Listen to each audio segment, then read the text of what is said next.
Sorry about that. Yeah. Um, I grew up in Namibia in a time where there wasn't a lot of Asian people, let alone Filipinos. And that's where I'm from, the Philippines.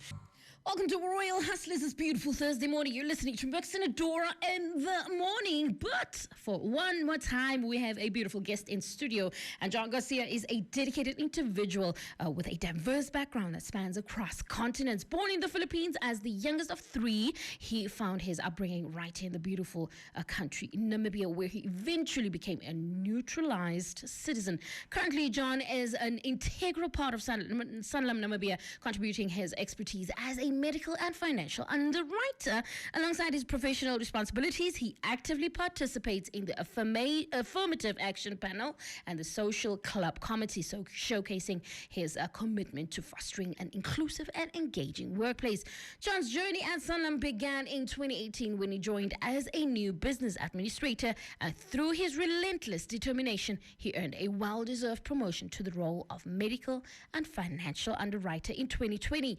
His notable accomplishments include being awarded the Sanlam Personnel Admin of the Year in 2021. He attained his bachelor's degree in business management in 2022 and subsequently achieved an honors degree in management in this very year, graduating cum laude from the Namibia University of Science and Technology. And he is here to tell us more as we celebrate our Royal Hustler this morning. Good morning, John Garcia. Good morning, good morning. How are you feeling this morning? I am awake and alive.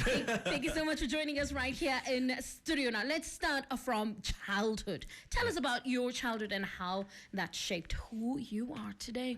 Okay, I was born in the Philippines, but I grew up here in Namibia. As you've mentioned, youngest of three. I have two older sisters. Shoo. His headphones are flipping back the whole time. Sorry about that. I grew up in Namibia in a time where there wasn't a lot of Asian people, let alone Filipinos. And that's where I'm from, the Philippines. So apart from your casual Asian name calling, I had a pretty much average Namibian childhood. Yeah. With Asian parents, that kind of shaped me as well in terms of, that stereotypical Asian parents. Yep. Your grades must be high, all of this, participate in all of that stuff. So that basically shaped me to become the kind of hardworking perfectionist that I am. It's not always good. Yeah. But I can say that really put a lot of pressure in terms of academics, in terms of work life. Yeah. And making sure that you get every detail to the T. Oh, yes. And look at you today. We're celebrating so many accomplishments and would like to give you your flowers, right? Now, what was your biggest dream when you were growing up? There was actually quite a lot.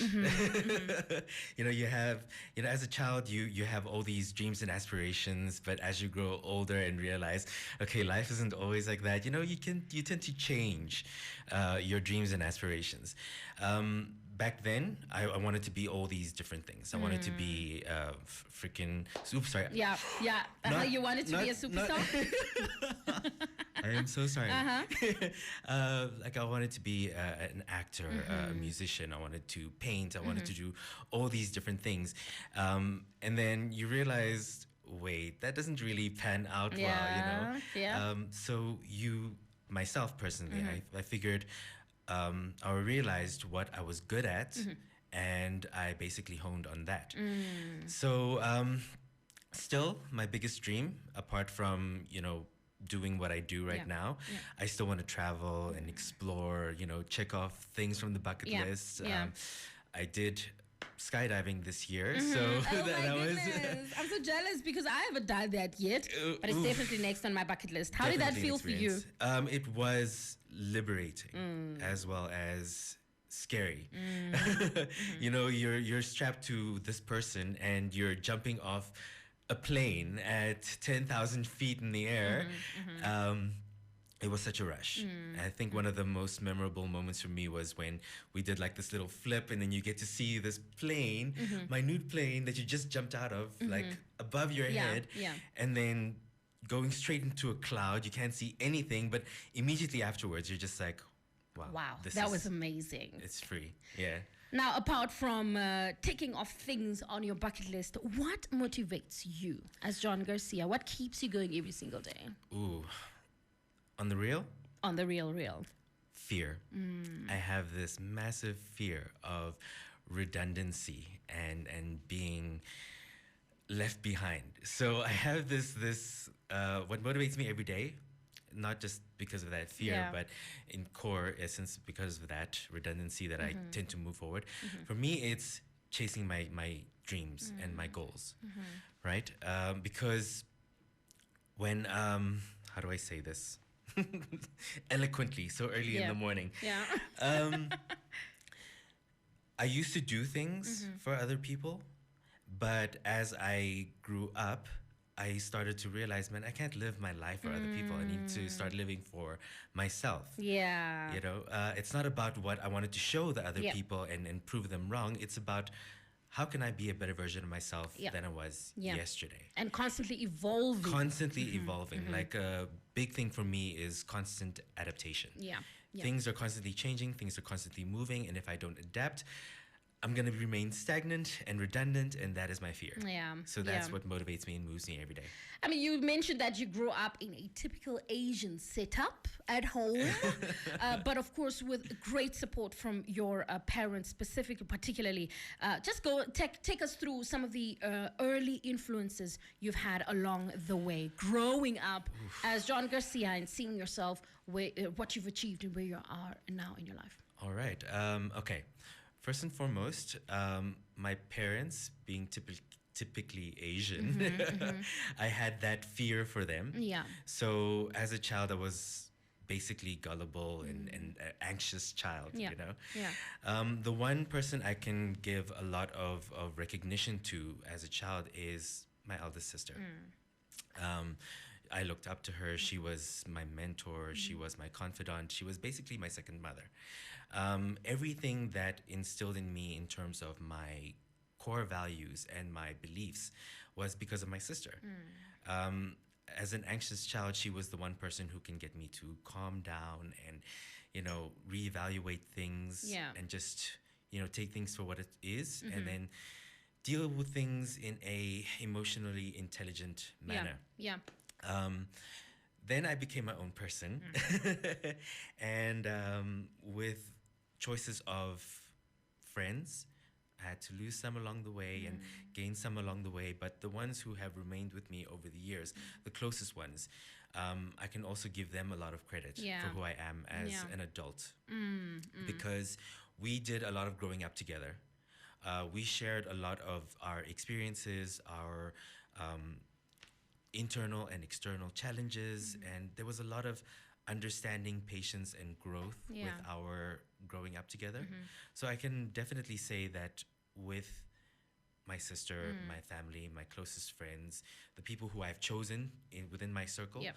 they're the ones who I can really say, listen, thank you Yeah. for pushing me to becoming the person that I am today. And for those who fell out along the way, thank you, because I learned something from you. Yeah. Hopefully you learned something from me as well. Absolutely. Finally, any life or career advice you'd like to give or share with our listeners? Ooh, I was never really into this whole life advice Yeah. thing. I always thought it was like such a cliche. Yeah. But I realized that I actually started following my own advice, or I started following these things unknowingly. What resonates with me along the way, in my journey in life, obviously, is based on my beliefs and what my goals are and all those things. And you know, I hope other people find it in the same way for themselves. Okay, what works for me doesn't necessarily work for the same person. Absolutely. But what I would say is hard work, perseverance. You know, that life doesn't wait for you. So you just need to keep on moving. Irrespective of what is happening in your life, you need to persevere and push through. How you do that is you keep an eye on the prize at all times. Absolutely. When you feel like you want to give up, remind yourself why you're doing this. Yeah. Why you are on this journey or on this path. Also, for me, what is the most important, what I realized very recently within the past couple of years, was be mindful of what you consume, not just what you eat, but also in terms of what you feed your mind, your soul, your energy, in particularly social media. You know, you ever get that feeling where you're just like scrolling through TikTok or Instagram and you just feel like, wow, why don't I have that? Why can't I be there? And it's such a negative, you don't realize it, but it's such a negative effect towards your psyche. Absolutely. And then as you as a person. So be mindful of that. You know, learn your triggers, maybe take a break, but then, just take care of yourself. Take care of yourself. All essence. Priority number one is you. If you've just tuned in, we are talking to John Garcia, who's achieved so much, and it is definitely one of the most inspirational people I've personally met, because I mean, I don't just know him as all of the things I've mentioned, but also on a personal level. John, we would like to say thank you so much for joining us this morning. And just in case you've missed the interview, you can catch it on the 99 FM app as well as the website. That was 99 FM's Royal Hustlers. Proudly brought to you by Namdeb Diamond Corporation.